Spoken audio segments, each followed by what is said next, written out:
I can have just one wife, but I cannot have two wives. But I can have 50 motorcycles in one wife. That's the right thing. One route that every motorcycle enthusiast must do. We used to go to up north to Leh Ladakh on kinetic lunas. A lot of records that have been broken by you. We did 2,525 kilometers for one of the bikes. That was the Indian record. And that record stood till about just 3 weeks back. Almost 20 years it took eclipse that record. Oh. Do you ride bikes? I've touched, but I don't. If you have never ridden bikes, you have never lived. Oh my God. I agree with that. Yeah.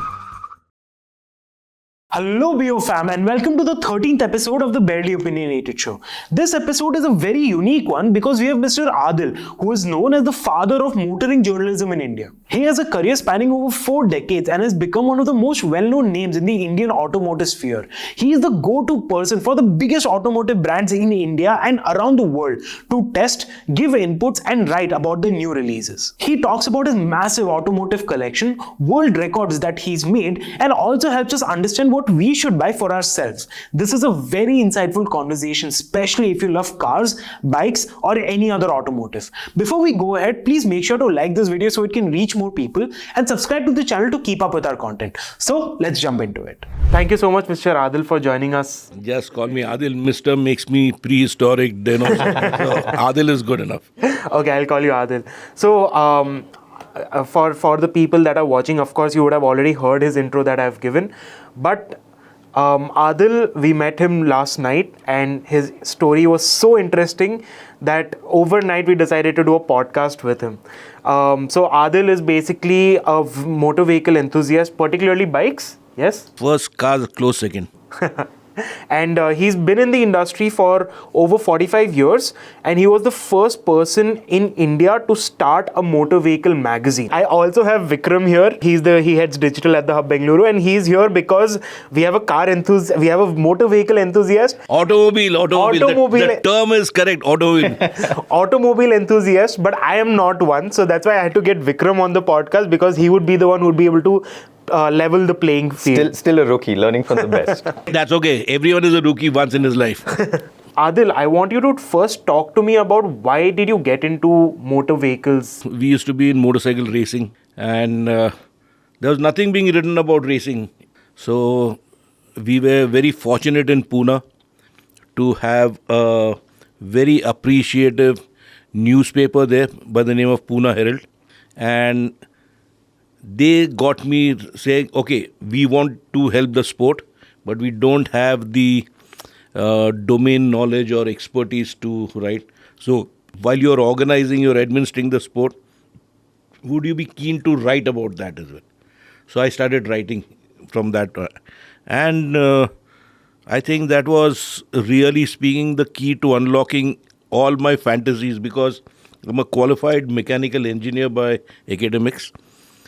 But the lure of motorcycle racing was far more than going and working on a factory assembly line or something. So, and writing about events, reportage and whatnot was truly enriching. I never got a single naya paisa out of writing then. But it truly made me what I am. But what made you get into motorbike racing altogether? That's not a common thing. Was it a common thing back then? No, it's not, but it's a common thing for Parsis and young madcap bawas like me to, really take to two wheels. So it's not something you can put a finger on and say, you're born with it or you're not born with it. But is motorbike racing still that as common as it was? Yeah, there are the different eras, there were different requirements. You looked at it in different ways. Bikes were different. Monies were different, the scale or the application of money, how much you can spend.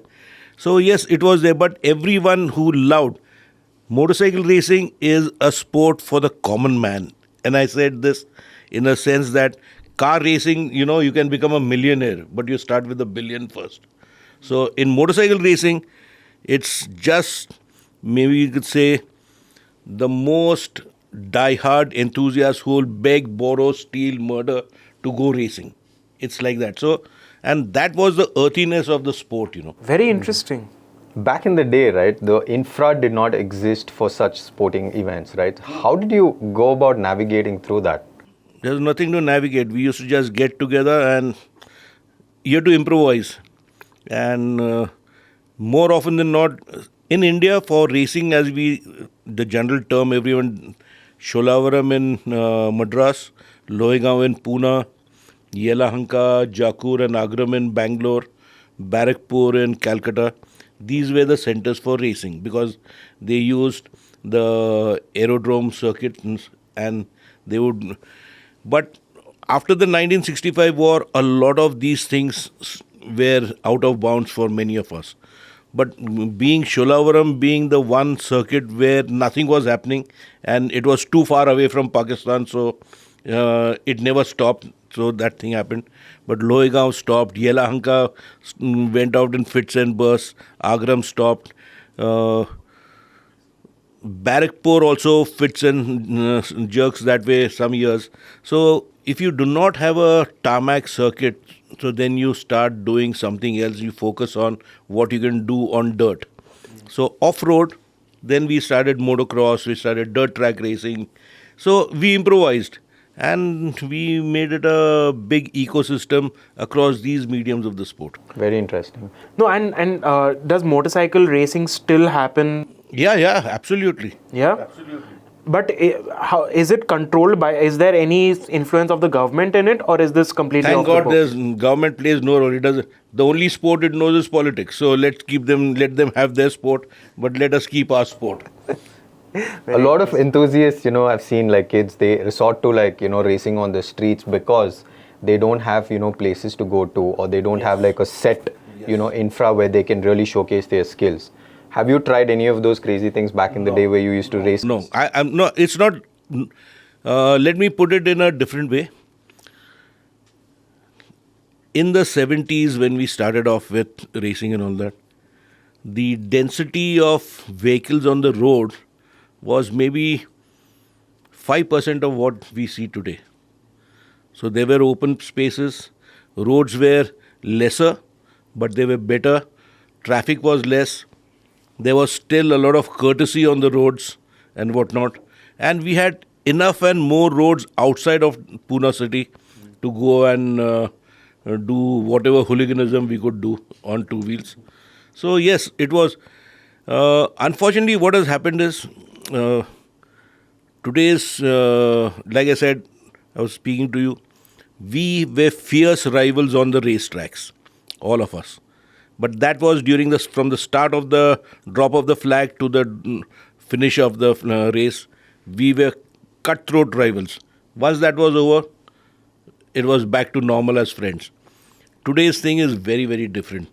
And that camaraderie is slightly, maybe I'm spoiled by the atmosphere we had in the 70s, 80s, 90s compared to today's generation. I call today's generation the plastic generation. They just, what you call, live on the surface of it. There's got to be substance, there's got to be depth, and that, I think, I'm not saying it's completely absent, but by and large, majority-wise, it's that way. At least that's the perspective I get. So, you started the first magazine in India back in the 70s? No. I started writing for the Pune Herald newspaper from 77. Okay. And the first magazine we did, Car and Bike International, in June 87, dated June 87. Okay, and there were other magazines before, but they were not enthusiast magazines. They were magazines like trade journals, guides which come out, so for the spare parts industry, etc. So there were magazines like those, but those were not something which we spoke to consumers and enthusiasts.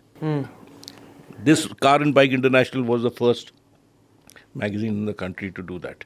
And this magazine ran from June 87. I was at the helm of that from June 87 till June 1998. Because after that I joined Tata Infomedia to create what was the magazine as the standard template for all car magazines in the country, Overdrive magazine. And you also said that all the car journal or the vehicle journalists now are somehow or the other The right term to use is automotive journalists. automotive journalists, I'm sorry, No, you don't need to be.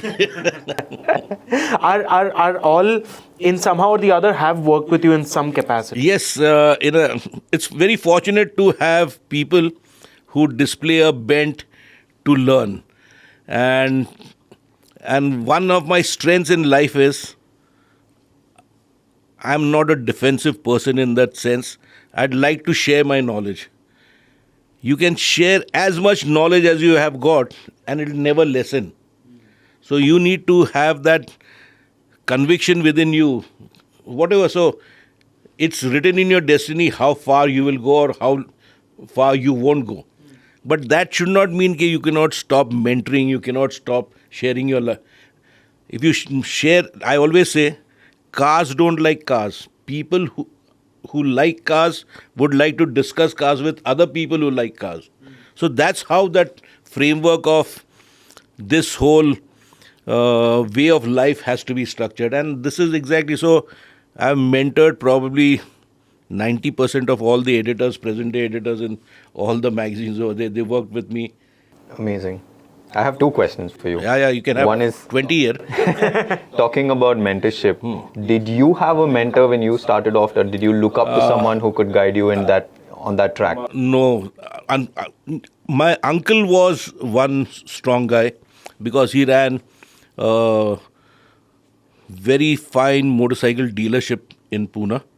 And as I mentioned to you last night, his grandfather was the person who brought the first motorcycle to India in 1903. So they came from a motorcycling family. My uncle's grandfather also organized the first motorcycle race in India in 1905 from Pune to Satara and back. So all his things were recorded, kept, and I picked it up from there. Plus, in our house, we had at least about 3 or 4 car magazines would come to us from Europe and USA. So I would read them voraciously. Means after my uncles and cousins, everyone, elder cousins had already gone through that, the stack of magazines would lie with me. And I would, what you call, really get into that thing. And I learned quite a lot, picked up a lot of things. So once, I always say that you must read quite a lot. Yeah. Today's generation does read, but it reads from this. So, no, nothing wrong in it as long as, but maybe I am from that era, so I still like to hold a book or a magazine in my hand to do that. My sons like to flip it through their phones and iPads and whatnot. So it's a different way of consuming information or whatever. And by and large, writing for that Pune Herald newspaper, I understood that we needed to be precise, crisp. We needed to be factual. The credibility is in being factual. And that was very good. And we learned on the job. To be honest, there was nothing. But then when we saw that thing and we became at least I became a very well-known figure because whenever events were there, racing events, they would like to see my byline, and Motorsport was on. We started creating many more by inspiring others. Say, come on, guys, take on. I cannot write for 10 newspapers. So that is how it happened. That's amazing. So, with all of this experience, now you go for almost every event, right? Like you were mentioning, you have gone for a lot of Formula One races, MotoGP, done about the Le Mans 24 hours at least about 7-8 times. Gone to some of the classiest vintage and classic car events all over the world. You got to be in it here. You got to be in it. And you do it because you love it. Right. So when you picked up racing, was there an ideal or someone you looked up? Oh, there are many. Yeah. There are many. Name a few. There were many. At that time, I didn't know much about Indian guys because simple reason, in the small circles, and India is like a continent. So for a person in Pune who had not traveled extensively outside till the late 70s, we didn't know much of the great names in Indian motor racing. But we knew a lot of the great names globally thanks to what I used to read and listen and whatnot. So they were. So you get inspired by their stories, and we always wonder, "Arey, if these guys from Argentina, from Brazil, from really poor backgrounds could what you call rise to the top, we have as good talented people. They can also." It became a sort of milestone thing to see. Let's aim for that. Put them as the milestone guys, as the target. Not target, but as a shining beacon. So let's go and try and emulate them.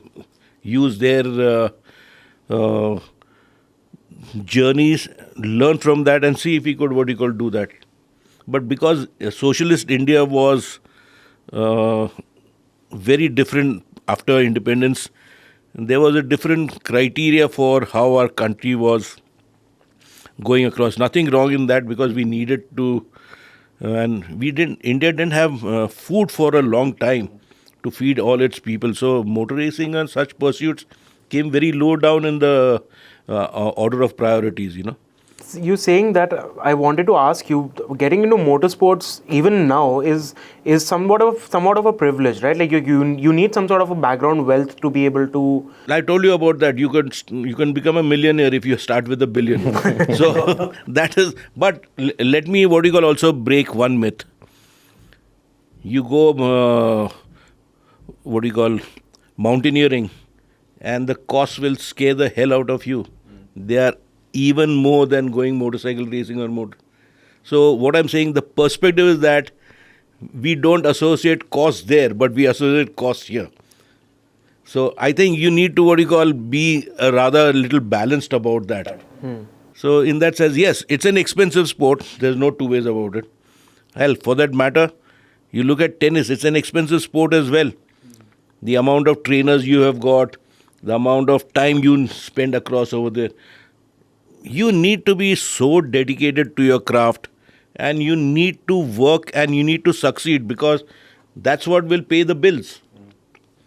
So that privileged thing which you speak about is a misnomer in more ways than one. But yes, glaringly so, thanks to, again, the politicians. They said they did so much of nonsense with the sport.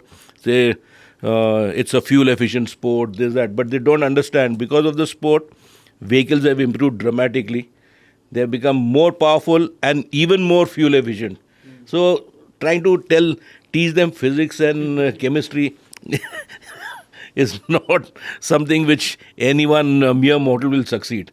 But that's a fact of life. Very interesting. I mean, it's a little off question, but I still want to ask. Yeah. You have lived in the 70s and you're living in the 2020. I've lived in 2 millenniums now. So what I want to know is... And I've lived in the era of shortages, and I've lived in the era of plenty.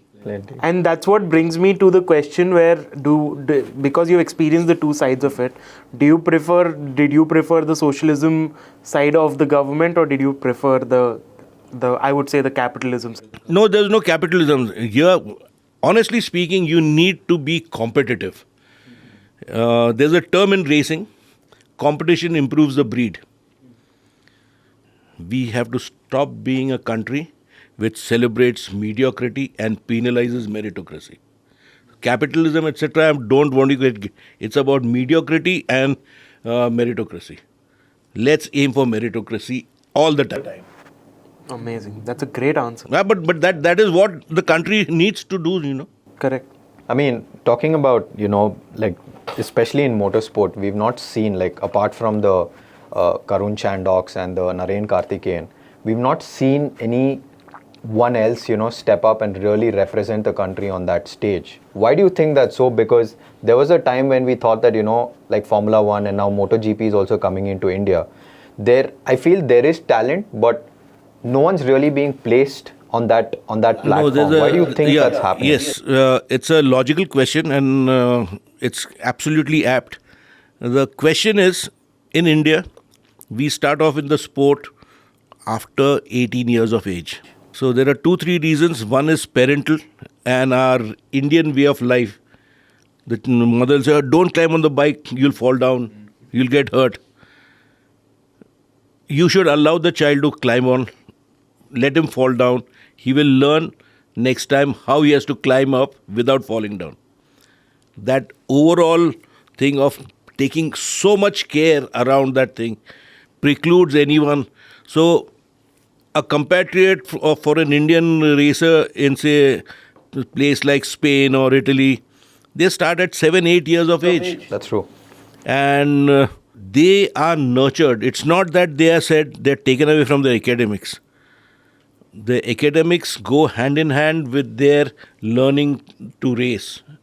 And there is a very good defined stepping stones for them to go through from one class to another, upgrade, etc., everything, learn. Because from what physique he has at 7-8 years, at 11-12 he has a different physique. So he moves across over there, sort of bikes he handles, etc.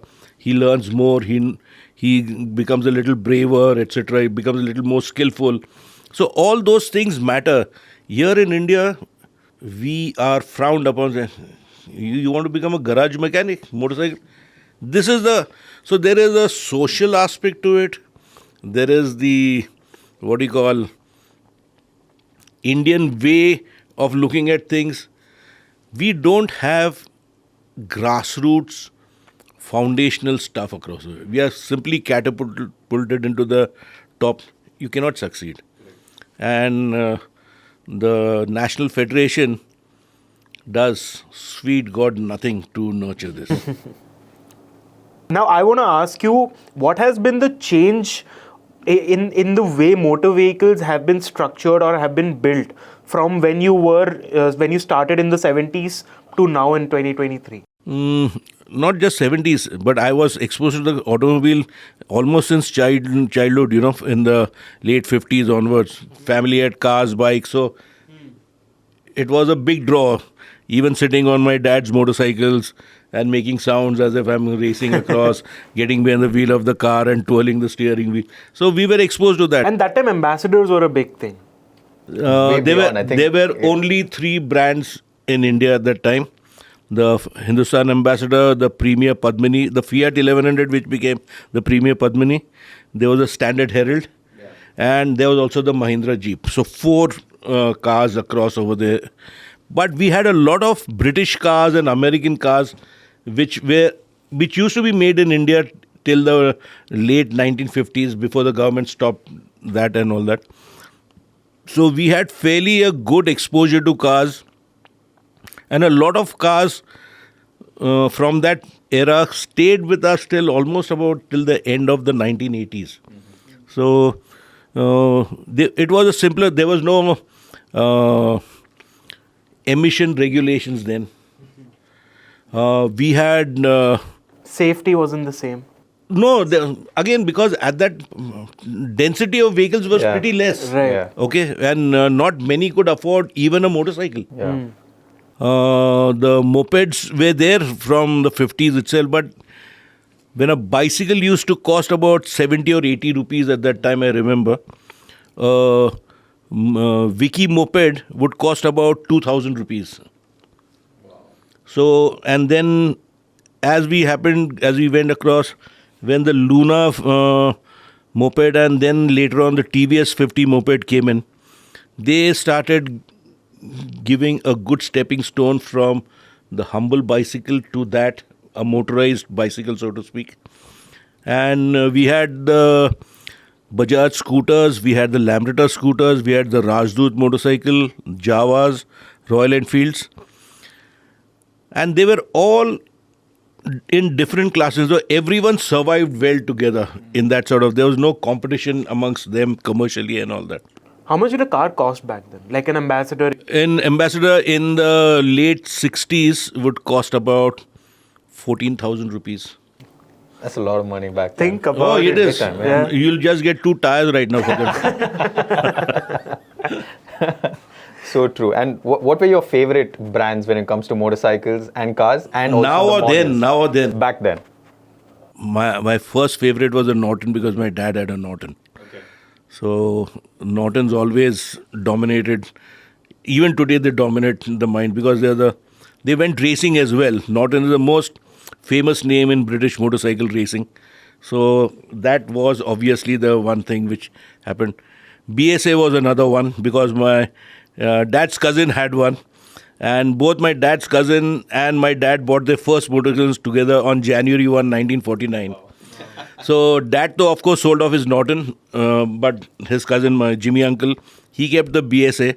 And I bought that BSA from his son, my cousin now, because he didn't want to own. So that Darukhanawala family heirloom on two wheels is still with me. Talking about BSA, my first ever bicycle was a BSA. It was a BSA Champ. Yes, true.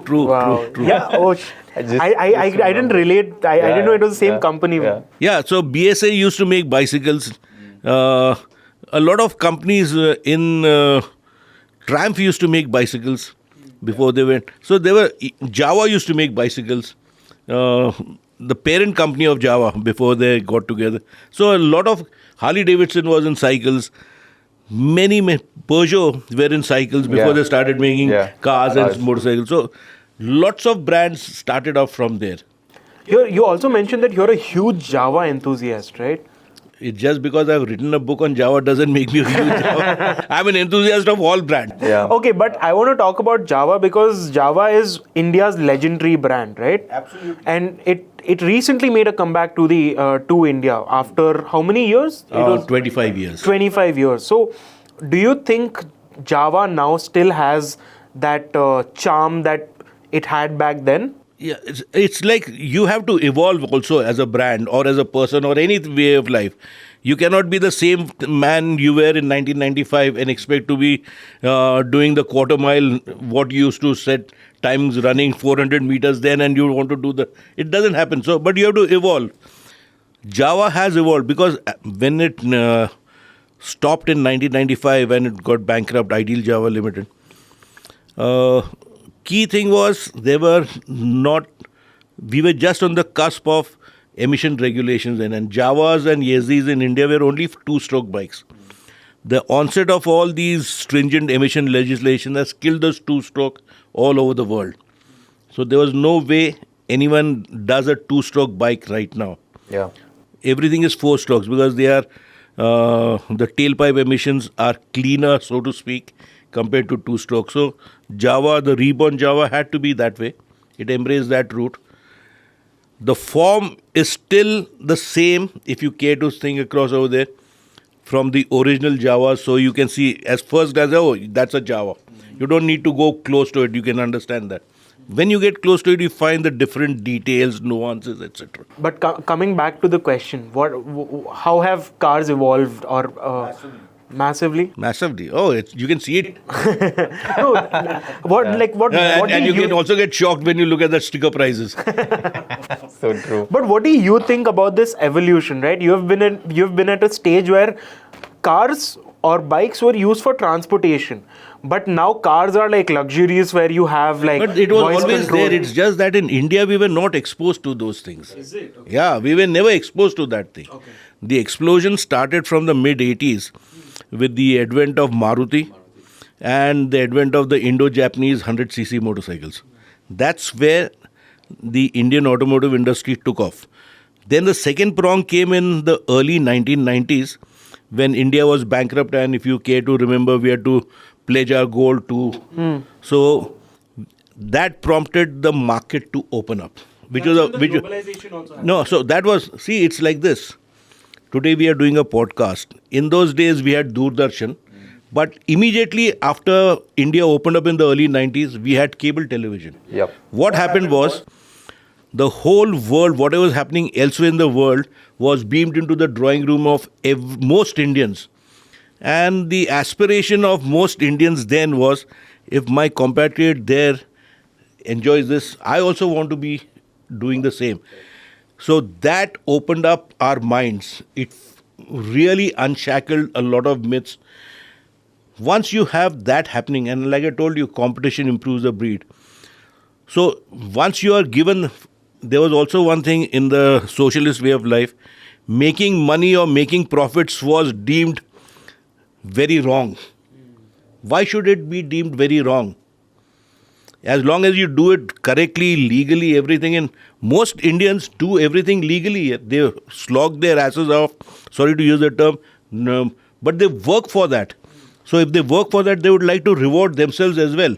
And that is very evident in these days. And that's how it should be. So once that started happening, they said, yes, let's look at... And Indian manufacturers also started thinking like that. So today, if you see, India is the largest manufacturer of two-wheelers in the world, and has been for the last maybe about 14, 15 years. We do an unbelievable amount of two-wheelers, about 18 or 20 million last year we did. So that's a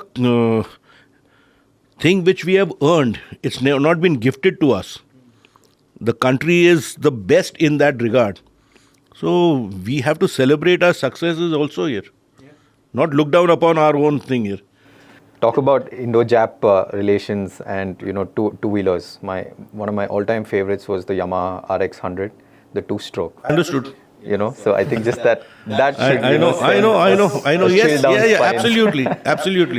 That bike became a cult bike. The cult following it still has to this day is magnificent. And followed by the RD350. RD350 came before the RX100. Yeah, true. Okay, for a newbie like me and for the audience, do you ride bikes? I don't know much about. I have touched, but I don't. You have never ridden bikes. You have never lived. Oh my God. I agree with that. Yeah. See, my parents. So okay, I'll Again, tell you. same. This is the thing. Don't ride a bike. Go in a rickshaw. I'll tell you my story. No. I'll tell you my story. In college, so during my college days, I had to travel like 12 kilometers from my house to college, right? And I needed, for the first year, I traveled by bus. And the second year, I was like, no, I need a two-wheeler. Mm-hmm. But my dad, my father was just like, you will never touch a two-wheeler. Take the car and go. The car would take me at least an hour of travel one way. Correct. And a two-wheeler would take me about half an hour. Yeah. But I had no option but to take the car. That's why you are always late. You can't call me out. Half an hour versus 1 hour. So do the math. Awesome. You've been to a lot of Formula One races and motorcycle races. What's your favorite track and who's your favorite team when it comes to Formula One? No, teams it's about favorite drivers. Favorite drivers, okay. Michael Schumacher, number one on the list. And I've spent a lot of time with him as well. So there's a difference. That man was something else. Yeah. What is it about him that makes him so great? Simple thing. He, even on a bad day, he never vent his fury on his team ever. Never ever. Plus his physical fitness. Yeah. Second to none. Yeah. And his skills. On the track, he would make I was listening into... once I spent a day with the team at Fiorano, their test track. And they were testing he and Eddie Irvine at that time. Wow. And I was in the Fiorano pits and we had got the headphones so we could listen to him talking to the engineers talking to... Every lap, virtually every second, third thing, he says, okay, this is the thing to be changed, this is the thing I like.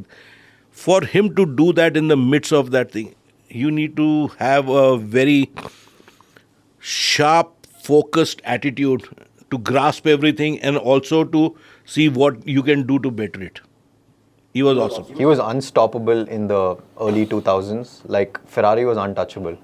No, not just from 2000s. Yeah. Right from the time he started in 92. Renault, right? No, he started with Jordan. So from Jordan to Benetton Ford to Benetton Renault and then Ferrari. He was terrific here. Yeah. He single-handedly changed Ferrari's fortunes. That's absolutely true. And I remember seeing a picture where you were in the midst of a lot of Ferrari Formula One cars. And you know how it's evolved, right? Like from the V12s to the 10s to the 8s. And now it's moving towards, hybrid's already here and now it's moving towards electric. What are your thoughts on that? I don't like electrics at all. Yeah. It's like, I'm not decrying the performance what they pack in, but there's no soul in them. Yeah. It's like driving a wonderfully well finished refrigerator on wheels. Ouch. Elon, I hope you're not hearing. Stone cold. Actually, yesterday I was driving the new Audi Q8 e-tron. It's an SUV, full electric and all that. Great car. And Audi's creature comforts in the cabin and all that. Really top notch, that craftsmanship and all that. The clips on the seatbelt clips which come across over there, they have got LEDs in them. So you clip it in, so it shines an LED. So I don't want to get a shock here. This is just a mild sort of observation. I told them. Yeah. But yes, petrol, diesel, first priorities. Maybe I can grudgingly look at a complex hybrid. But okay, for an automobile newbie like me, what do you mean by the car doesn't have a soul? I don't get it. Yeah, I know that you will never get it because you are now going to be only exposed to all these namby-pamby cars which are coming in across. When you have got to go, you have to drive it, go through the gears, etc. Today, most cars, and given again because of the burgeoning traffic, and we don't have enough roads within the cities, that you cannot expand the roads within the city. There's a limit to it. We have got great highways now. India has changed dramatically there. So you can do whatever you want on the highways, means within reason. But then in the city, you're again crawling. Yeah. So if you know how to go through the gears in a car or a bike and how the car responds at every gear change, that sort of thing is missing in electric cars. Yeah. And also, like, with the number of automatics on the road now, I won't be surprised if within the next 5 years, like, geared cars are completely out of the picture. Even with the automatic, there's an option to use the automatic as a manual. So you still have a little bit of that, but the physical aspect of pure manual is something else. Absolutely. Not in that. Like I said, I've lived in 2 millennials. The present day Indian guy, Indian motorist, doesn't have the joy of driving rear wheel drive cars. Yep. All the other cars were Ambassador, Fiat, Standard Herald, were rear wheel drive. Since Maruti, everyone has changed to front wheel drive. Yep. There's a different charm in driving a rear wheel drive car, which not many will understand and explore, I wish I could understand. Yeah, I wish I could relate to the enthusiasm you guys have. That's why I have you also on the podcast. Super happy to be here. So, okay, a layman type question I want to ask you, okay? I want to buy a car. I'm a 24-year-old. I want to buy a car. This is the thing. You become old before your prime. I'm 65 years young. So, qualified, 24 years old and 65 years young. And I told you, and I told you, if you have not ridden a motorcycle, you have not lived. Yeah. Buy a motorcycle. Banish your fears. Banish your fears. Learn how to ride a motorcycle. I'm going to say the same thing that I said yesterday. I need to carry 4 people. 2 motorcycles. and or maybe 3 because the chauffeur will be... Or a sidecar also to the... But sidecar will make you really archaic. Yes, no, but jokes aside, yes, in that sort of sense... So 24-year-old, 25-year-old, budget is say 12 lakhs.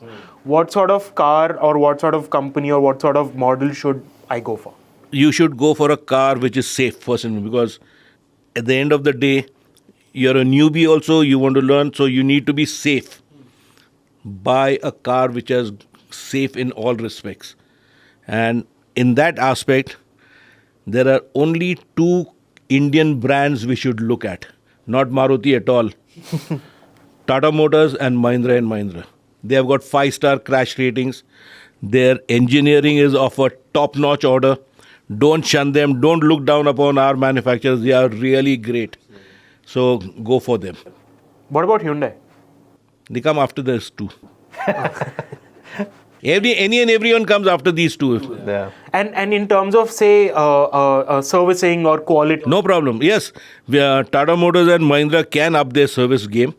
I'm not saying that they are the last word in that. But yes, what they were 10 years ago in the way that design and manufacture cars and give cars, it's a completely big change. They can take the fight to any of the car manufacturers elsewhere in the world in that price point. Very interesting. And if I were to make the thing a little more budget, say 7 lakhs. There you don't have much. The Tata Punch is the cheapest of the lot across over there. But there again, safety in that sense, where we are talking across, not many cars have that safe structure across over there. Interesting. Also, I think Tata Motors and Mahindra, like you pointed out, even if their service is not up to the mark. No, it's not that bad, but Yeah. it's still not the industry benchmark, so to speak. Correct. And I think even the local mechanics are more familiar with. That's true. But again, today's cars have got so much of electronics packed into them for controllers and whatnot. So the average roadside mechanic, if he's not a computer geek, he might really exasperate and accelerate a problem which was minuscule to something major. That's so. So that also is a thing which you have to be careful about. Yeah. And with the advent of technology now, and with the amount of tech that's going into cars, what's your take on that? I mean, I won't be surprised. Like at one point, we're just going to be on autopilot, like we have in that. But that's self-defeating. Now, what happens to enthusiasts across over there? Correct. Then maybe you need flying cars to vent off your frustrations or pent-up emotions and whatnot. I'm guessing you've tried a Tesla also. Yeah, I didn't like it. I didn't like it. There's a lot of, forget about Tesla. I've driven hydrogen-fueled cars all over the world. That is where the next prong should be, because I think there you might get some stuff happening. But they are still, I think, 20, 30 years away. Ethanol. Not ethanol. Ethanol is still with internal combustion engine. Hydrogen is a different... But now, say for example, our Transport Minister Nitin Gadkari, he wants to push India towards ethanol-powered vehicles, because that of course is more sustainable and only to a degree compared to the other fuels we have got. So it's not that. I understand where he's coming from. Because we have got a lot of sugar which is grown. So we need to make as much use of all the byproducts from there as possible. So we understand that. Got it. You have also written a bunch of books, and 2 of those books have also won international awards. What does it mean, like when you write a book related to automotive? What is it about those books that sell, or what is it about those books? Never write a book to sell. I write a book for people to enjoy. End of the day, that is the key thing across over there. We Indians are very poor at chronicling, maintaining records, archives, etc. And plus, even if there are records and whatnot, they are scattered all over the place.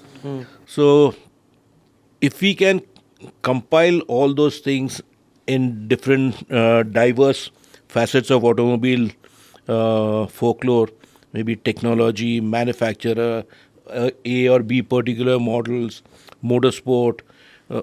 So then you try to get each book to focus on that and chronicle that for posterity. So when we do that, I've been lucky that when my first article came, I wrote on August 26, 1977.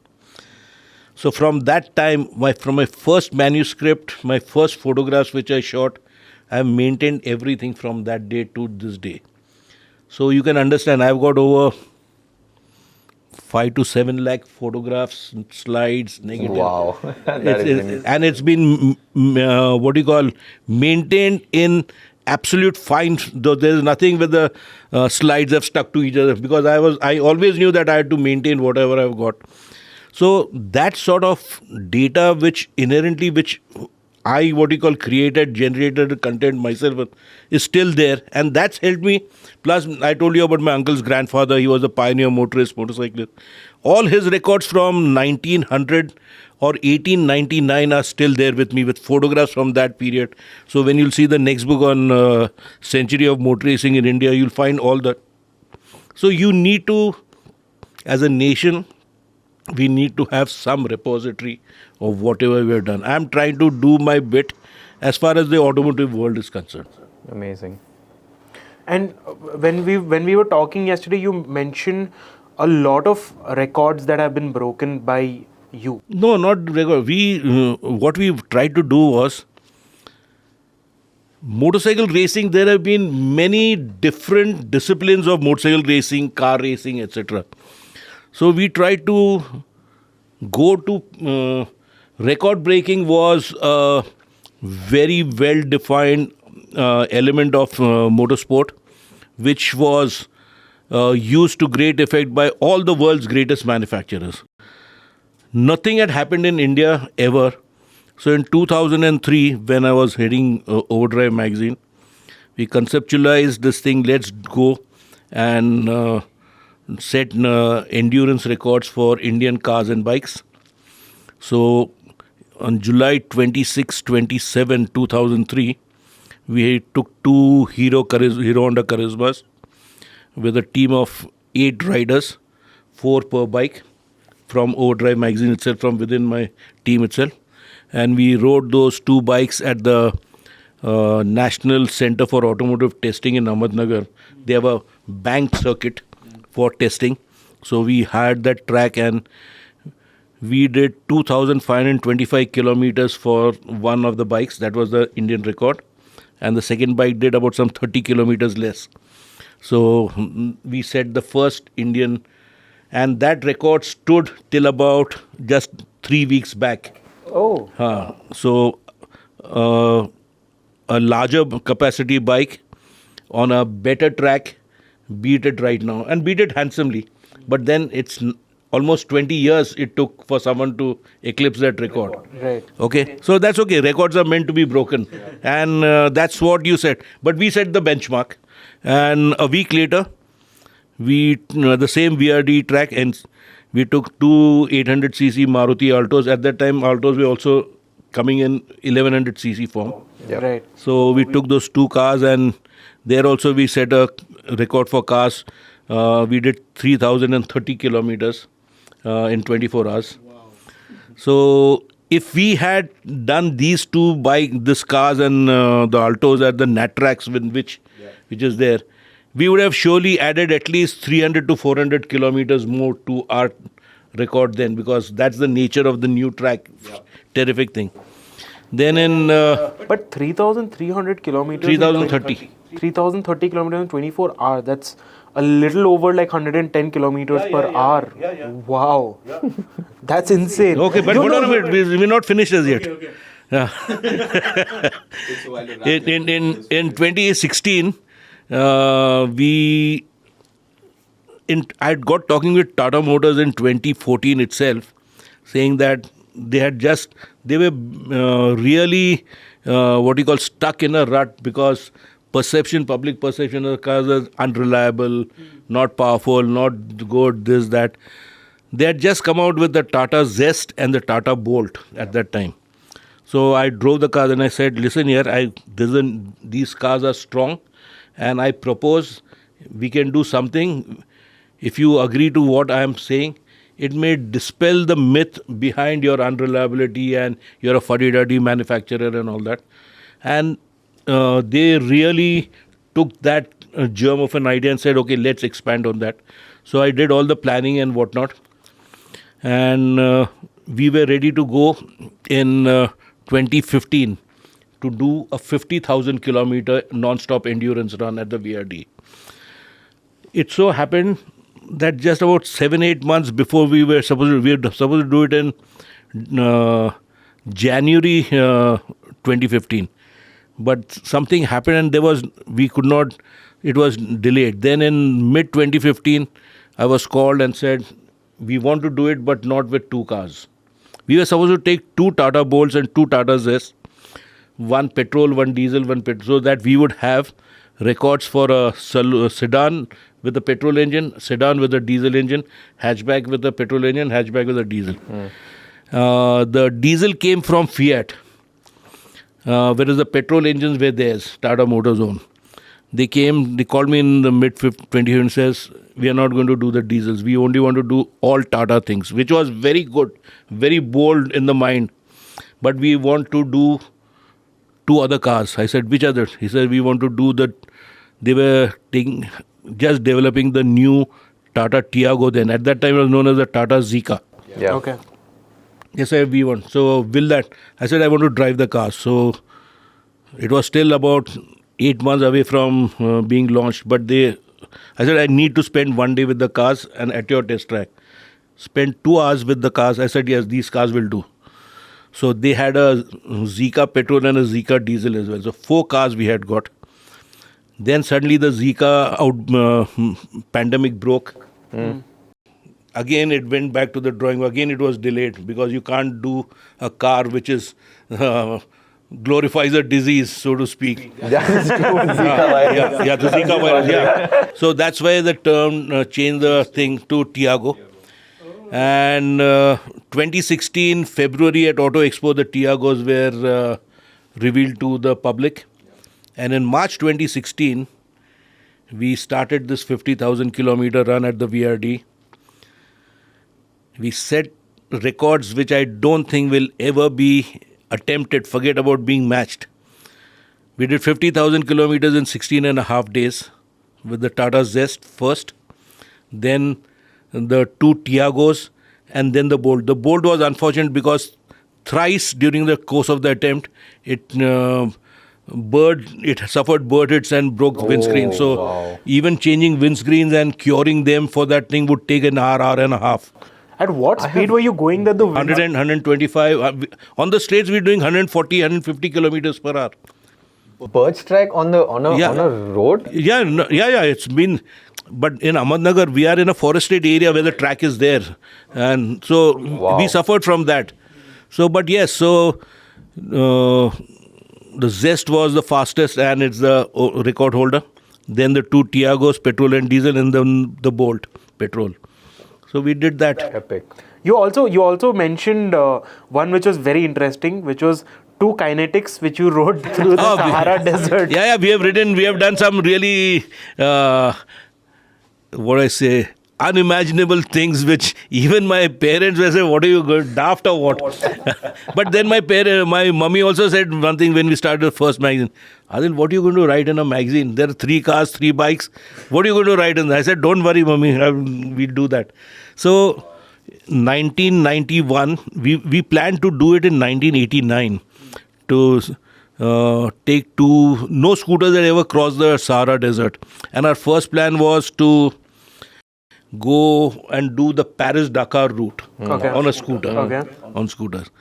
So, Honda used to be the very strong team in the Paris-Dakar, and it had won the Paris-Dakar in the 80s. But then what happened is during the midst of our planning, suddenly there was civil unrest in Mauritania and the Ivory Coast. So going to Dakar was a no-no because those routes were fraught with danger. And so then we decided with the Honda, we used a lot of the logistical experience of Honda's rally team. So we said, okay, we'll do Morocco, Algeria, and then go down to Niger and Nigeria. That is the traverse of the Sahara Desert we'll do. So we took 2 Kinetic Hondas. We had a team of 6 riders. We had a support car because we were total newbies. There was nothing. There was no GPS. There were no cell phones. There was nothing of that sort. We relied on paper maps. We had a very big, thick guide to Africa, which is so thumbed across over there and still has got some Sahara dust in it across over there. So we learned just that complete planning took almost about 14-15 months. And then when we were ready to go, suddenly we found in India we didn't have any diplomatic means for a visa to Niger. So, again, back to the drawing board. Then they said, okay, we can fly to Paris, all of us, get the Niger visas in Paris, spend 2 days there in Paris, then go to Morocco. So the vehicles were sent from here to Morocco, the support vehicle and the 2 Kinetic Honda spares, etc. Because it was delayed, my wedding was on 15th of November 1991. And I would have had the quickest divorce in history. So I had to drop out of doing that thing. But my team went across. My younger brother then led the team. And they went out, so they crossed the Sahara Desert. I think it took them about 16 days. 16 days, yes. And they did something in the region of about 9,000 kilometers in those 16 days. They got lost, they got pummeled by sandstorms, this, that. It was really an adventure of a lifetime. And I've got both those scooters still with me. Nice. Wow. But to think about it now, people like shit on Kinetic and My first ever bike Yeah, was a exactly. Kinetic What I'm bike. saying is, never what you call form preconceived notions about what it can happen, what it cannot happen, you know. I had a Kinetic Honda. That was my first bike in college, and yeah, I loved it. Dude. I mean that's what, right? Like most Indian families started off with a Kinetic because it was affordable. It was a good for use. I still remember the. Easy and convenient. Yeah. Easy and convenient. Do you remember the Y2K series that came out with 110cc engines and the barrel, the exhaust, which had problems touching the ground? Everyone took turns. It's crazy. Like I've had some of those memories. But Amazing. as someone who doesn't know much about it, like when you go for these circuit rides, let's say you're saying 24-hour circuit rides, 16-day circuit rides, how does it work? Like, do you have certain time key? Okay, in a day we are going to ride say for 10 hours or 12 hours. It depends on what is the capacity of the fuel tank. Okay. So when we did the Charismas, we could do 2.5 hours of flat out riding before the fuel ran out. So we had to always, so we knew the things, how many laps, etc. Plus the rider could not, go flat out for more than that. So I think we did stints of 2 hours and 10 minutes per stint per rider. So because there are 4 riders per bike, so rider 1, then rider 3, rider so, and then again rider 1 after 8 hours. So that sort of a thing was. So there was always a supporting vehicle that was sort of. No, not supporting vehicle. There would be a pits across over there in that thing. You'd come in to make the rider change, get the refuel thing done, and go. Quick pit stop. And for something like the Kinetic ride for 16 days on the No, that was, we had a support vehicle. So because that was carrying our fuel, food, water. And do you guys like pitch tents to sort of sleep, or like how does it work? Many a time we did pitch the tanks, because that's one of the reasons where the support vehicle came in because we had an awning like that, so we could all huddle down, and we had sleeping bags. Very interesting. For motorcycle enthusiasts now, who like going on road trips and they plan these trips, what is your most favorite road trip, or what would you recommend in India? One route that every motorcycle enthusiast must do. We used to go to up north to Leh, Ladakh and whatnot on Kinetic Lunas. What? Number one. Hold on a minute. We can laugh about it right now and all that. At that time, we were thought that we were we have left our brains in the refrigerator and we have gone and done that. There were no roads like what we have got roads now. Yeah. Forget we didn't have roads. We needed to take umpteen permissions, inner line, outer line permits from the army and the authorities. There were no fuel bunks, there were no dhabas, there was nothing there.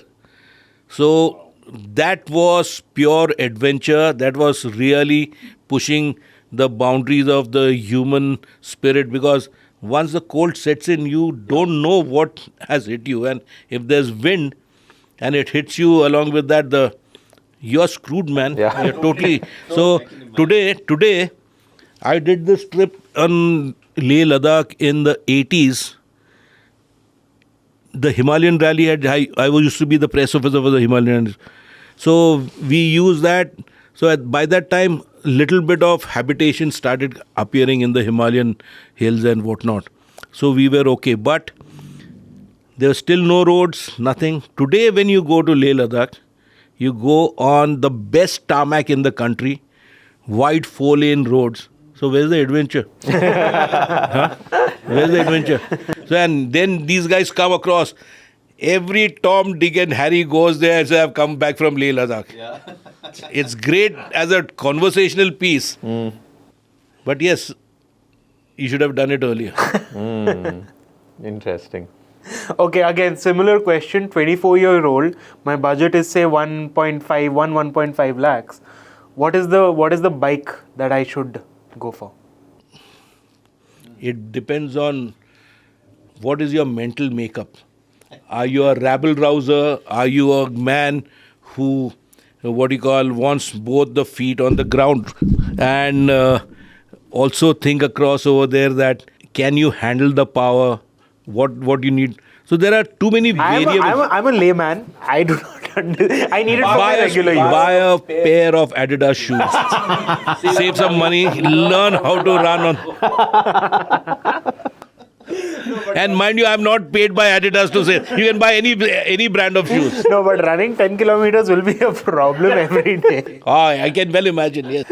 No, but really, like a normal person, I don't understand bikes, but I need it for my regular use. What can someone get? I think one of the Pulsars or go across. If you increase this, around about 2 lakhs of rupees is really the good spot. Okay. And I'll tell you one thing, buy a bike which is not outrageously fast or quick.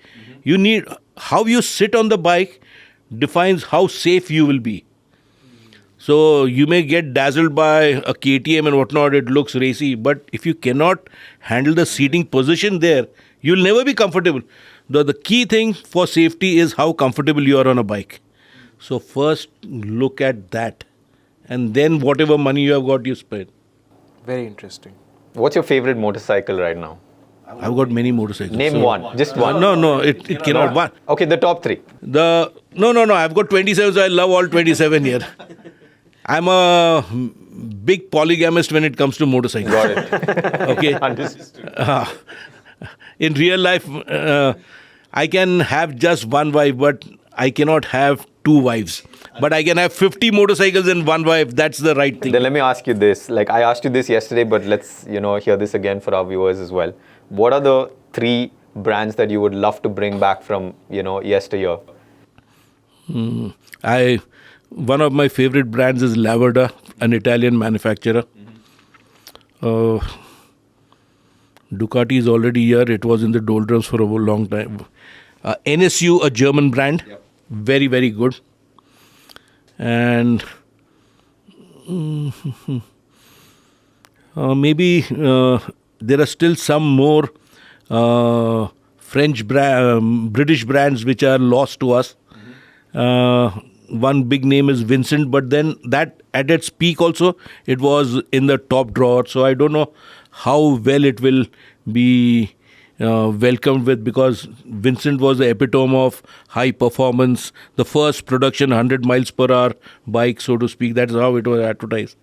So maybe such stuff is there. Nice. But it's got to be relevant for the times. Yeah, true. And when it comes to cars, what are the 3 that you would like to bring back? I don't want to bring back any, but like there are great brands which have lost their way. So if brands like Alfa Romeo, they should find their way back in the reckoning. So that sort of a thing. I love all cars and bikes, good, bad, ugly, because they all they've played some role or the other in pushing the envelope. So you cannot just, if you say that which is the best, so for someone to be the best, there have got to be many others who are there. So you need to embrace everyone. Amazing. For a person that's growing up, that's getting into automotives and particularly say bikes or cars, how should they, if they want to say get into the racing sphere or automotive racing in any capacity, how can they do it? Join groups who are into racing, tag along with them, go and learn the ropes or soak in the atmosphere, and then make a call whether you're cut out to be a pit crew guy, whether you're going to be an administration guy, you're going to be a racer, you want to be a race official. So there are lots of avenues open to you to enjoy the sport in whatever capacity you can, But I know it's all about enthusiasm, but is there some sort of... That is at the fulcrum of it all. It's at the core of it all. Correct. Without that, it's not going to work. But having that, is there some sort of an educational background that someone needs to pursue to be able to get into it? Not necessarily so, but it helps. Okay. I have another path as well. Just book an appointment with Adil. Hang out with him for a while. You'll get to know the... But he'll have to keep pace with me. He or she will have to keep pace with me, Yeah. I mean, road trips and all of these long, journeys are always accompanied by, of course, good company. But there's also good music that goes with it. Music right? and food. Food as well. So what are some of the genres or what are some of the artists that's always on your playlist when you're driving? For me, country music, I like to... music today, there's not many manly voices. Waiting to hear this. So the question is, when you look at the country music genre, you have got manly voices crooning a tune, and you need to like I told you, cars don't love cars. People who love cars love people, want to interact with people. That is exactly the same with music. It has to get me humming, Food is very important. Every type of food. Non-veg, the better. And you'll be surprised. We say that India is a place where vegetarian. But go into any sphere in the jungles in Madhya Pradesh, you go in Rajasthan, you go up north. There is ample and more non-veg food from people who you would never have associated it to happen, And one of the greatest things in my career, in anything, in any walk of life which the amount of diverse sort of humanity which I have met has been the most enriching thing for me, That is so true. This podcast wouldn't have happened if it wasn't for the mutton biryani we were having last night. The planning started there. And here we are today. So it's always connected with good food. You need some motivation. Absolutely. So, I think we're coming to the end of this podcast. What is the last word that you'd want to say for the enthusiasts that are listening to this podcast and say, look up to you for what you've done? Don't look up to me. Most important thing, listen to your inner soul. Are you doing it right? Do you think what you're doing will be right for many others as well? In the sense, you're allowed to make mistakes, but don't make the same mistake twice. And even if you make a mistake, see that the impact doesn't hurt anyone. All my life, I'm a very competitive person, but I'm also a person who likes to take on rivals fair and square, head on. No below the belt things, no hacking anyone behind the back. The joy is take the person head on and try to make your mark in the most ethical, correct manner. And after that, forget it. Don't carry that thing for too long. Life is too short, and I want to do quite a lot more. I cannot be chained by my own thoughts, Last question, You said it last many times. Last. Because you keep saying these things and then suddenly some question another just pops. follow-up question That's pops what. up, right? Yeah. No, but what I want to know is which city is the automotive city in India that you would classify? Pune is definitely a thing. The first motorcycle race, like I told you, was in Pune. Pune was the first city which had racing on the airport at Loegaon in 1937, again done by my uncle's grandfather. And after independence from 1948 to 1965, Pune was the number one place. Calcutta started in 1952. Bangalore started in 1952. Sholavaram, Madras started in 1958. The tragedy of Pune was that last race they did was in February 1965, and in November, December we had the war with Pakistan in 65. So 66 onwards they stopped giving the airfield. So we never got. So there was no race in 65. In 66, the Deccan Motorcycle Sports Club used to run that. Then did one race at Juhu Airfield in Bombay in 67. But the logistics of organizing a race meet based in Pune and doing it in another city, and then that crippled the club. So Madras, Bangalore, etc. Bangalore though was also in fits and jerks. It never was continuous. So Madras, because Sholavaram, there were at least about 7 or 8 disused airfields around Madras. So the Sholavaram track was never, it was actually used as a storage by the Food Corporation of India for excess grains and whatnot. They used to do that. So they were very lucky. Madras was very lucky because at Sholavaram, and uninterrupted they ran from 58 to 1989 when they built their own track in 1990. So that kept racing going. So in that sort of sense, Madras became another and probably the most important hub in modern day times for the sport. Bangalore has created a lot of motorcycle and car rallies. Very, very good guys. Calcutta, a few people who were very much inclined, and their first specials racing cars were built in Calcutta. So all these pockets contributed their own to it, So you cannot say, and I think it's not fair to say, oh, this is the hub for this is the hub. Everyone has its own flavor, has their own characteristics, and everything when you put it in the melting pot, that is where you get a really good brew which is there to so many tastes, Also, not many people know about Natrax, which is in indoor, right? What do you think of indoor coming up as? No, so Natrax is not a racing thing. Yep. It is the world-class automotive proving ground. So Natrax has got maybe 15, 16 different tracks over there. The high-speed circuit is what delights us because we use that thing. It is the design is contemporary. Yeah. When you look at the VRD, where we did our first, all those 3 runs in 2003 and 2016, that was designed with 1960s technology, and it came up in 1980s. Okay, so very different concrete stuff and whatnot, and concrete is laid in batches. If you see on our roads also, so you've got those ridges. So when you go very fast, every second you are going a thump. So it's very disconcerting. So, but because we are gluttons for punishment, we took that on. You do it on Natrax, it's plain billiard smooth, and you can take the corners at Natrax at about 130, 140 kilometers per hour. Okay? Wow. And you hold the line. So that's a very different aspect to it. So the proving ground at Natrax is terrific.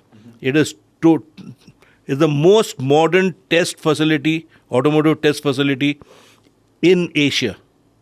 Yeah. And there's something to be proud of here. Absolutely.